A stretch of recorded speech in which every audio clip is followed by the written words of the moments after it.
All right, welcome back. If you're just joining us, this is still the press, reaching you live from the Abuja studios of KAFTAN Television. And now we've been joined by our very own Hassan Sardauna, and together we shall be taking a look at some of the headlines I read out to you earlier. And this is also a reminder that our phone lines are open for you to call and join the conversation. Thank you so much for joining us on the program this morning. Thank you very much for having me, Sandra. It's always a pleasure to have you. Okay, now let's quickly get into what we have this morning coming from our national dailies.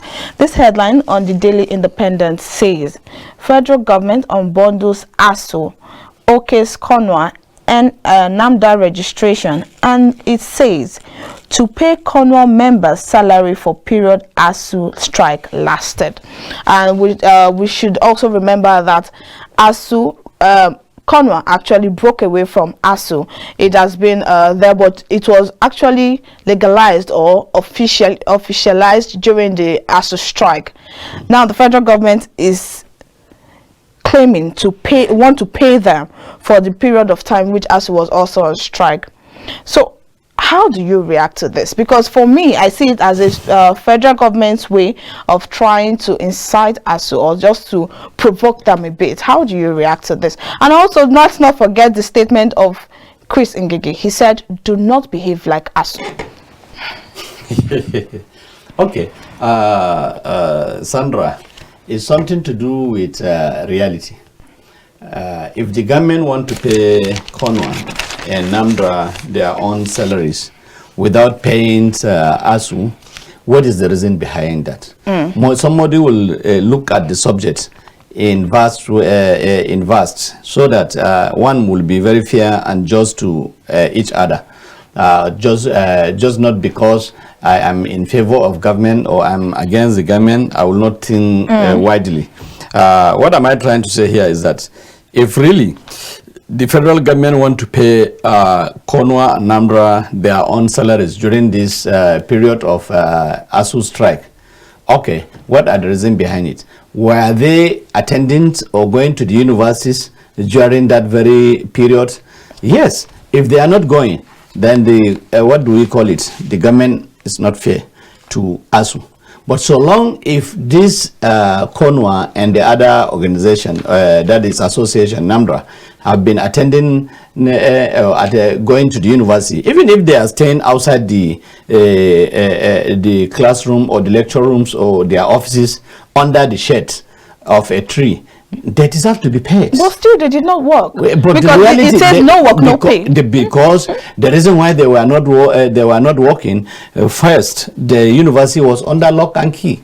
So if hadn't been the university was not under lock and key, they will go to work, they will go to lecture, they will go to attend to their student. But so long they are going and they are not entering lecture rooms because the lecture rooms or whatever offices were under lock and key by the ASU, then definitely they have deserved to be paid. There is no reason why somebody will deny them. It is even injustice for them to be denied their salary. But if they are not going, they are not been going to the universities for a purpose of in case the universities were open or will commence lectures, they will start working.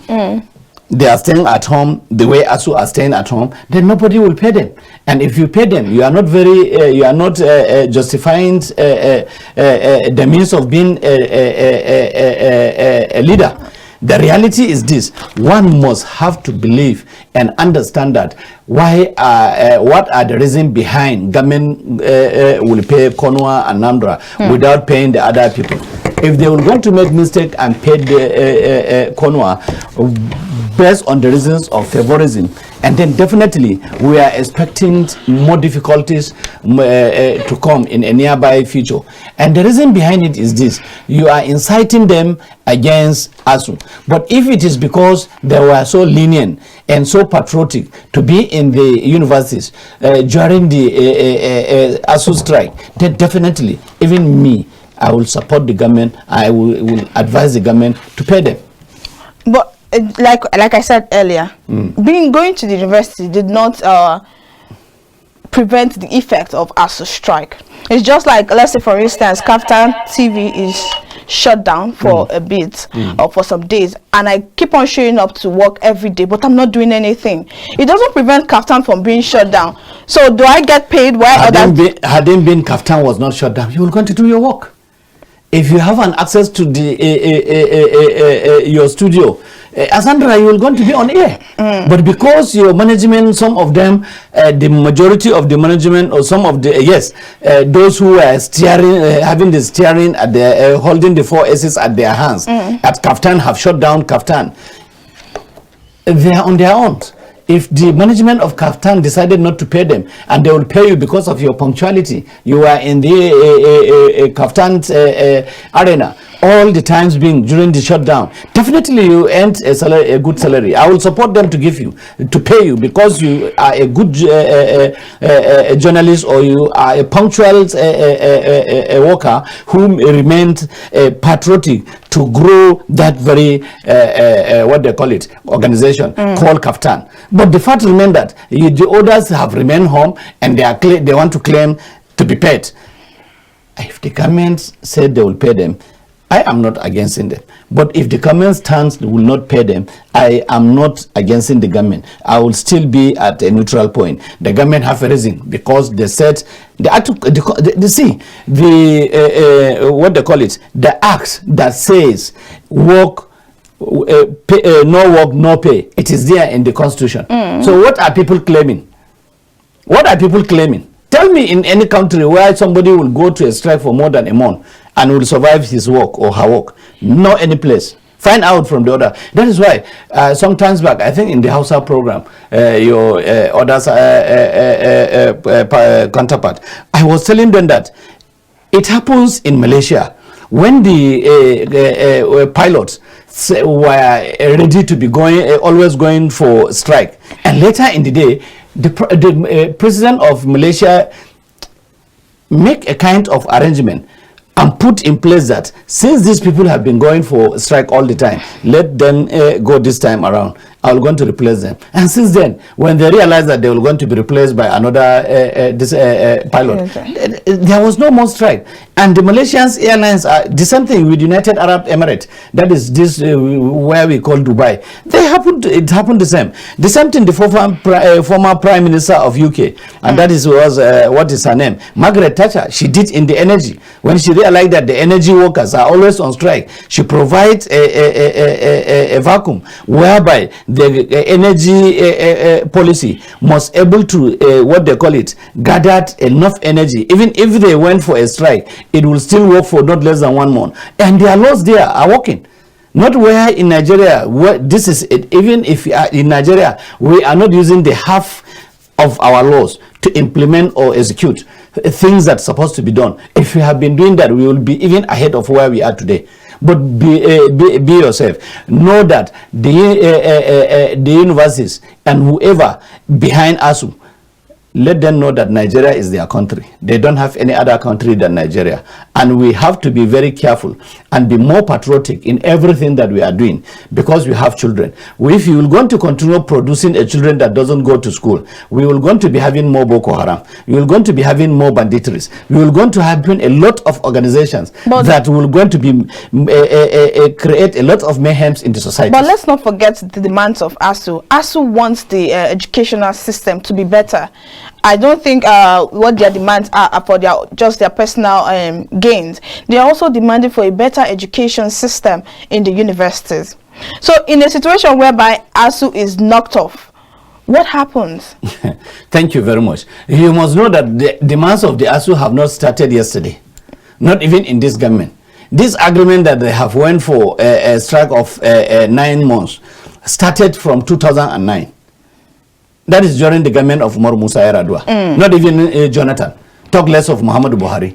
But these people have agreed that we will going to pay you in substantive time. That yes, what do we call it? Whenever you call someone to service, you are expecting that person to be very upcoming. They are collecting salaries. There is no any organization that is not having one or two issues with the federal government. But sometimes people close their eyes and do the right thing, not because they are afraid of anything, but to keep Nigeria going. You cannot be a Nigerian and you can, at the same time, you don't have a mind and patriotism of growing Nigeria. At the same time, at wherever level you find yourself, be it a shoe shiner, be it a driver, be it a roadside mechanic, there is a ways that you're going to improve the standard and the living of your country in any society. So what is wrong in that? The government have promised they will going to pay you, and they have done that. But you are asking the government should give you this money, and at that point, the federal government doesn't have that type of money that they are asking. 1.2 trillion naira in Nigeria. It is not available in the banks. Even if the money is in the hands of other Nigerians who are either a businessman who stole through the government coffers. But I am telling you, the banks of Nigeria, central bank doesn't have that money. Federal government doesn't have that money they are asking to be given at a point. But they must be given in batch. It is agreed, and that is what they doesn't want. And I want to tell you that when you are born, you are not even sitting down. Later you start sitting down and you start crawling. Then you stand up. Later you become a matured person. At the end of the day, you will come and grow and become an elderly person. So everything has a stage. Nobody can be a successful over a night. You must work for that success. So we need to work for that success. When China closed their borders for how many years? Later in the day when they open, China is today the global world that everybody is competing with. So why can't we do the same thing? At least I am talking about, we don't have any country than Nigeria. We need to come together and salvage Nigeria. I am not in the support of the government. Wherever they promise, let them fulfill their promises. That will make them to look more, what do we call it? Sincere and honest. And that has making them to, will make them to answer being a leaders whenever they were called. No, that's the point, because ASU has been making demand, like you said, since 1999, and most of these demands have not been met. Now let's imagine a situation whereby ASU, federal government has switched, and their new love is now CONWA, and then at some point CONWA starts making demands that the federal government is not able to meet up to. What happens? What are you expecting when you are having a one wife? Maybe because you come from a monogamy family. When you have a one wife, she will continue asking you. But even if you added another one, maybe for you to solve the problems, you are expecting that she is a human being. She will need what the other one needs. The only difference is in terms of services, there will be competition. Nothing more, no less. You are expecting CONWA, their organization, they have to live, they have to, what do they call it, disseminate their information. They have to, they need to have a leaders, both in the federal level and the state level. Wherever they are, they must have a representative, and the representatives must have to go on administration works as an organization. And how will they going to deliver? They must work, and for that reason they need offices and whatever. So in a nutshell, let me tell you something. It is the same thing with other people. We are expecting CONWA to be at a process of asking, demanding the same way, but the signs of closing university up to 9 months as an ASU organization, it is not being fed by anybody. We are parents, we have children in the universities. You are a sister, you have younger ones, be a brothers and sisters in the universities, and they have stayed for almost 2 years. Well, then 9 months at home, and look at, they are coming from COVID-19, and look at what it started. You are talking about 2020, 2021, 2022, at the same time being crowded and congested together. So what are we talking about? Sometimes we have to look beyond our noses. Okay, because I feel like, for me, I would say this is one of the way federal government or Nigerians solve issues. Instead of nipping it from the bud, you just try to paint it and make it seem better. Because this does not put an end to the deficits in the educational system in Nigeria. It doesn't end it. The problems are still there, and I don't know how this is going to be resolved, but until that, let's move to other stories we have coming from our national dailies. And this headline says, INEC won't succumb to security threats. At Chatham House, Yakubu says no shift of polls. We know of yesterday it was reported that there was another attack at Enugu, at an INEC office in Enugu South 2 days ago or thereabout. Yeah. So we have had almost 40 incidences of attacks on INEC facilities nationwide, not just in the southern eastern part of Nigeria. So INEC is saying they won't succumb to security threats, but these security threats have not been resolved. Don't you think that at the end of the day, come election day, these issues of insecurity might lead to voter apathy? Okay. Always when there is tendency to have a peace, one need to have more than even a peace, if there is anything like that. But the most important part of it is that we are witnessing insecurity challenges at some part of Nigeria. Some are in the north, some are in the south, but the most worrisome is from the southeast, where purposely most of the INEC offices were burned to ashes. And I believe people are there, and these people are supposed to vote during the election that is forthcoming. And there must be a certain percentage whereby this vote will be affected. Most of the people, or most of the insecurities that we are experiencing is the same people that we are having in our localities and our domain. And some of the reasons one cannot able to ascend to the why they are doing what they are doing. But I don't think that will stop election going on, because when there was Boko Haram and other things, they have what they call IDP, where they have been stationed. They come that place, and there are boxes of election and whatever is given. But it is with the type of burning INEC offices, that means there is a denial of right to some of Nigerian citizens, which is the most worrisome part of it.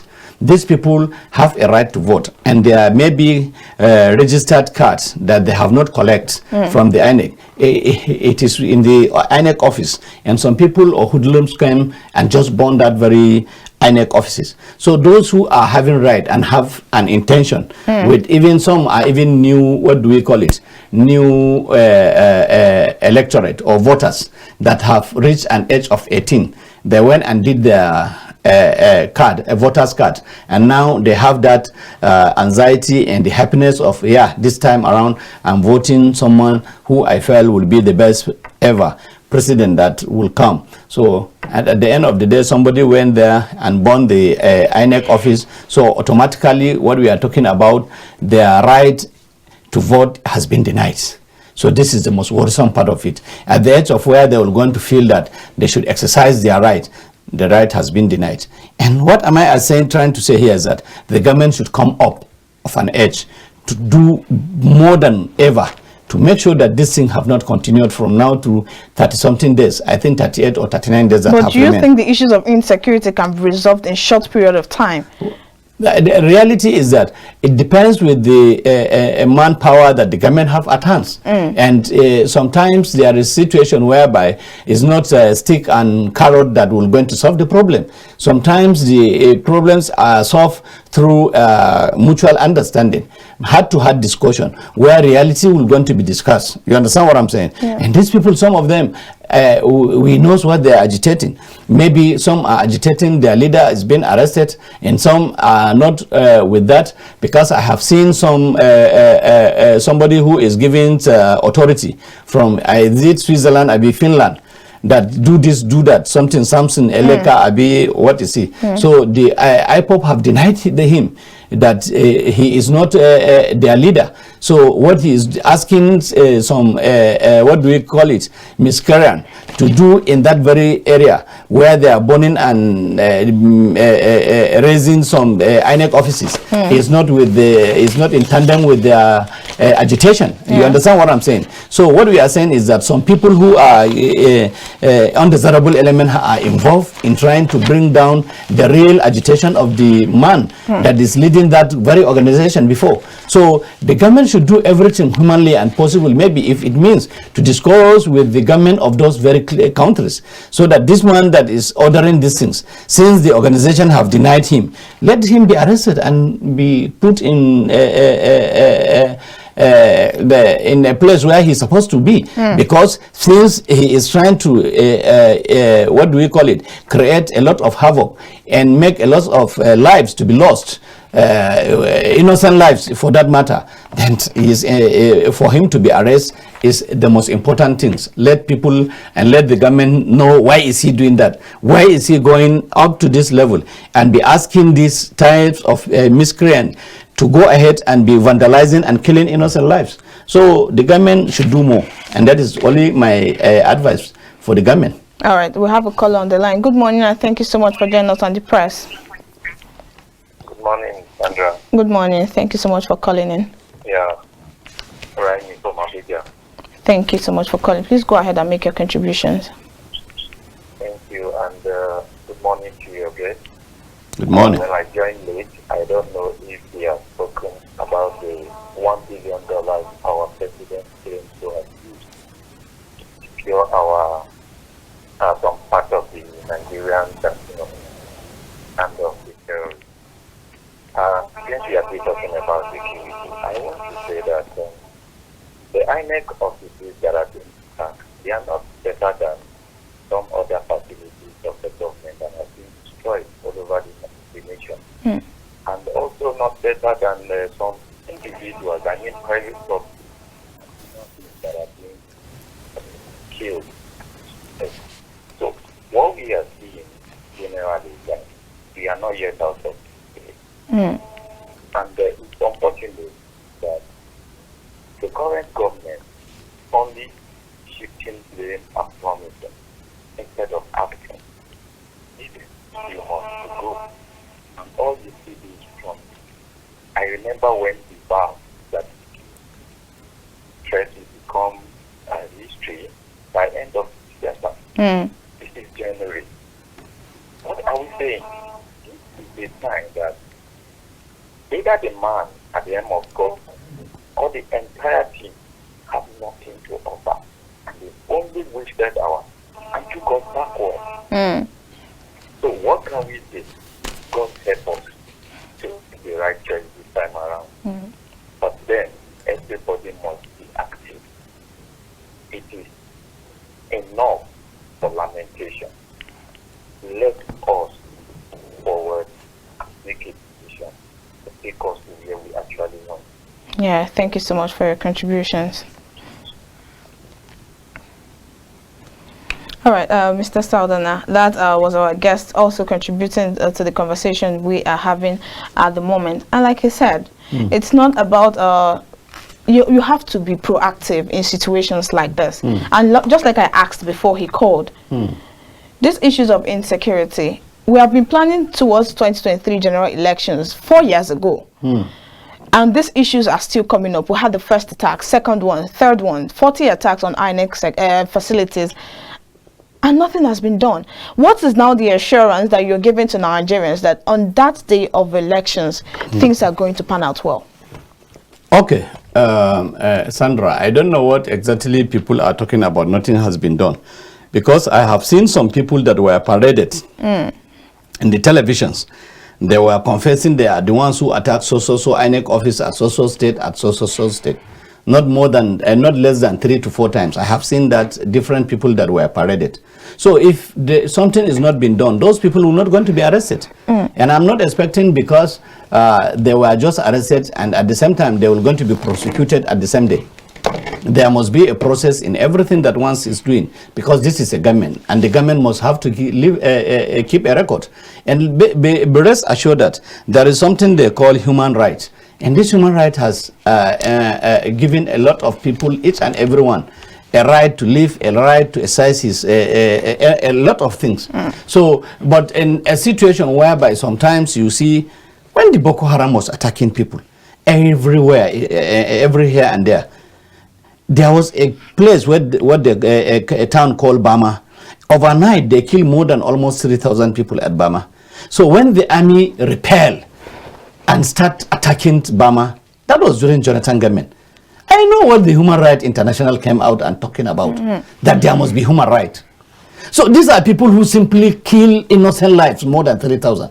And when the army subjected to the killing and repelling and fighting the idiot, the same international human right will come on board and start kicking against it.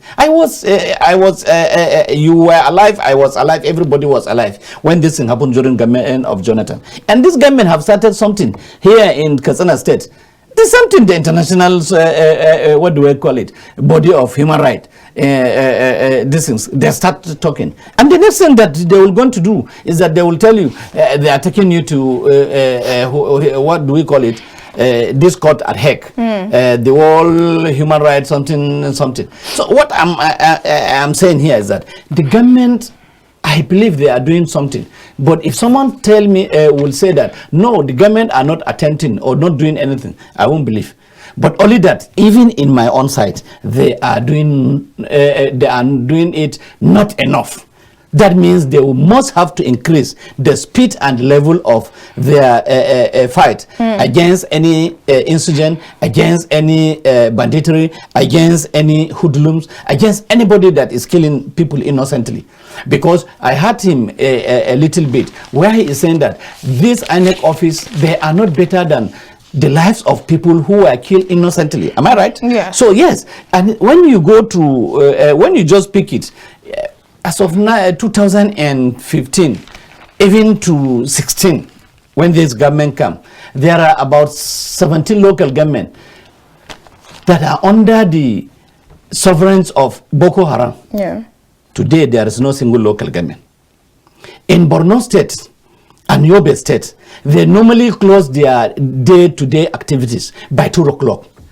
If you are a Muslim, you can't go to the mosque of 4 o'clock, that is Asri, Maghrib, 6, 7, and Isha. You must do it inside your house. If you are a Christian, on Sunday, you have always in a serious dilemma of going to the church gathering for prayer, for your services. There's something in the market. There's something, anything that there is more than 5-10 people in these places, and even here in Abuja. Can I authoritatively say it without mixing word that since this government come, we can realize there is no more bombs in Abuja? We know that. So if somebody is on his own bed or on his own comfort zone, came out and said, no, the government are not doing enough, I will not believe. And that is why I told you that even during the government of Jonathan, when they start fighting the Boko Haram, then the international human rights started talking. So when are we going to get it right?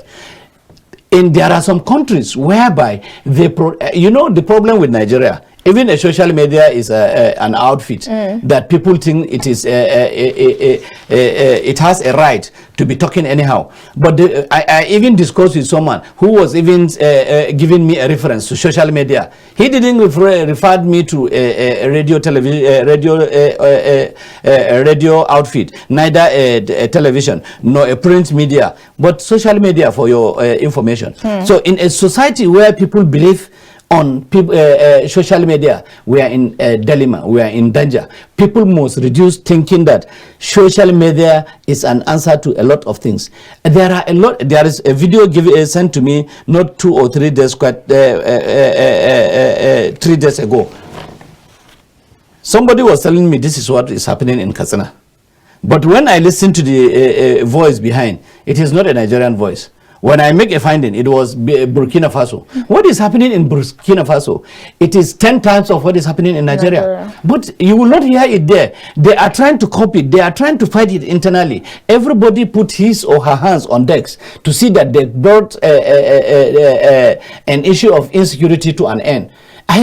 All these things are happening. Today in the US, if you are attending shopping malls or clubs, people have started withdrawing from going to clubs. People have started withdrawing going to the shops because there will be a happy killer who is standing inside a shop or a club and be shooting and killing more than 20, 30. Just recently, about 30-something people were killed. And he was not named a banditry or anything. He was just, they will start telling you a story of his life. But immediately something happened in Africa. They will start telling you, no, he's a Boko Haram, no, he's an ISIS, no, he's this and that. Because we are at wall.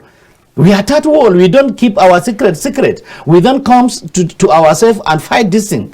I was listening to Voice of America this morning when they are discussing with one of the generals at the theater camp at the multinationals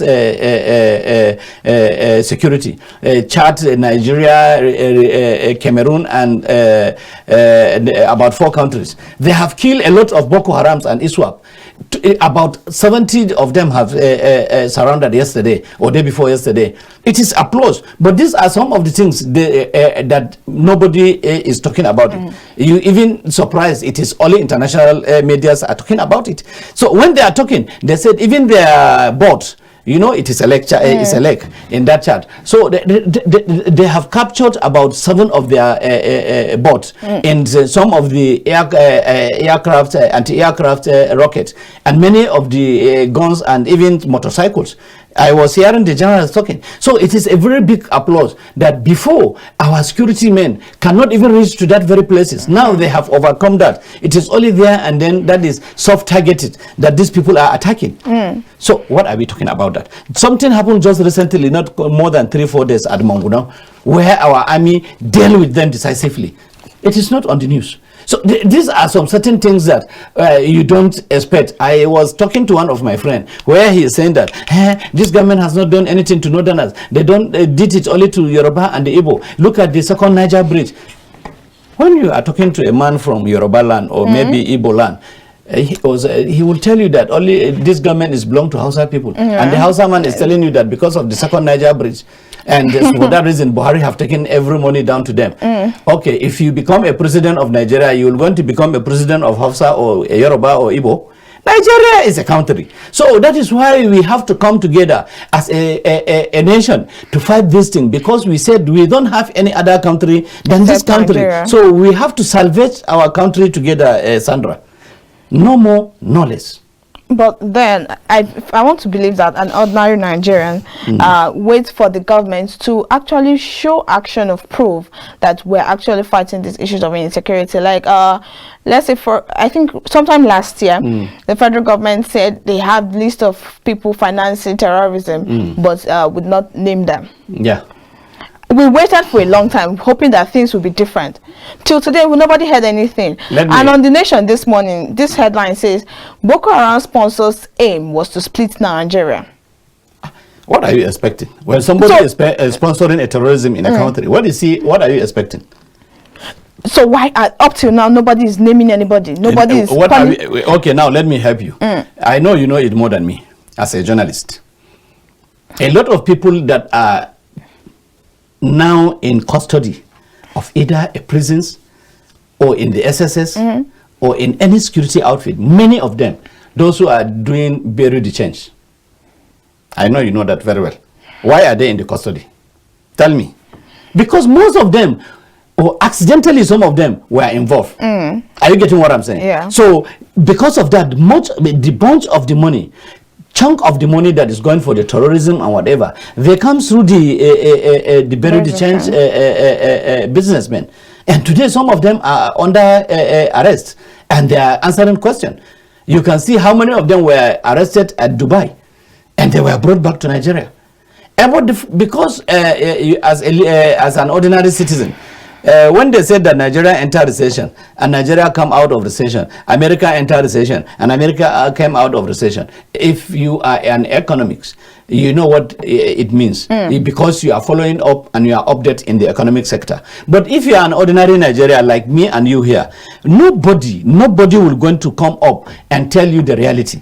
The reality is this: they felt that if you don't have a food on your table, then automatically you are not part of those who felt the presence of the government. Yeah. But what we don't know is that they have day before yesterday in the World Statistics Bureau, I have read that Japan have been suffering from the increment of felt their money is value is decreasing, and then secondly the increment of commodities and whatever day-to-day things that human being will be using, and even their energy sector are increasing the high tariffs in Japan for the past 22 months.